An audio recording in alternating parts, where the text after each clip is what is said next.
అందరికీ నమస్తే అండి. వెల్కమ్ టు అభిరుచి వంటలు. ఇడ్లీ పిండి మిగిలినప్పుడు ఇడ్లీ పిండితో పునుగులు వేసుకుంటే ఎక్కువ ఆయిల్ అవుతుందని ఇబ్బందిగా అనిపిస్తుంది కదండి. అందుకే ఈరోజు ఎక్కువ ఆయిల్ని పేర్చకుండా సింపుల్గా మిగిలిన ఇడ్లీ పిండితో దోశలను ప్రిపేర్ చేసుకుందాం. ఎంతో టేస్టీ అయినా ఈ దోశలను ఏ విధంగా చేయాలో చూద్దామా అండి. మా ఛానల్ ఫస్ట్ టైం చూస్తున్నట్లయితే సబ్స్క్రైబ్ చేసుకోండి.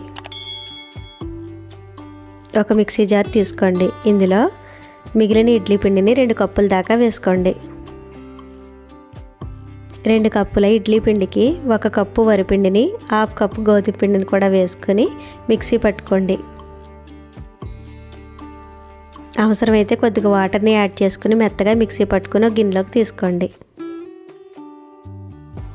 ఇలా మెత్తగా మిక్సీ పట్టుకున్న పిండిలో కొద్దిగా వాటర్ని కూడా యాడ్ చేసుకుని దోశల ప్యాటర్న్ వచ్చేలా రెడీ చేసుకోండి. పిండిలో రుచికి సరిపడా సాల్ట్ని 1/2 టీ స్పూన్ వంట సోడాను కూడా వేసుకుని ఒకసారి బాగా కలుపుకోండి. ఇలా రెడీ చేసుకున్న పిండితో వెంటనే దోశలు వేసుకోవచ్చండి.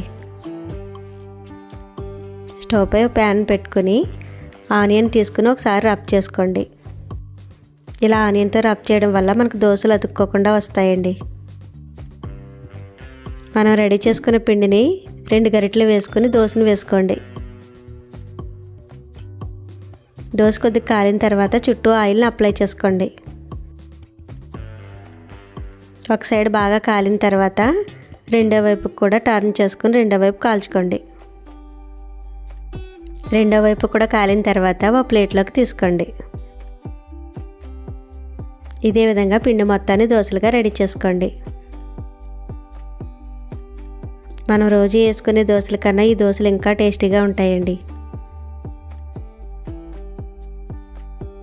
అంతేనండి, ఎంతో టేస్టీ అయినా మన ఇడ్లీ పిండి దోశలు రెడీ అయిపోయినాయి.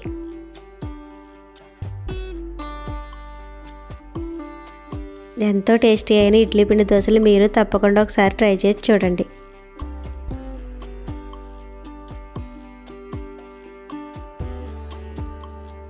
మా వీడియో నచ్చితే లైక్ చేయండి, షేర్ చేయండి, సబ్స్క్రైబ్ చేసుకోండి. మీ అమూల్యమైన ఫీడ్బ్యాక్ని తెలియచేయండి.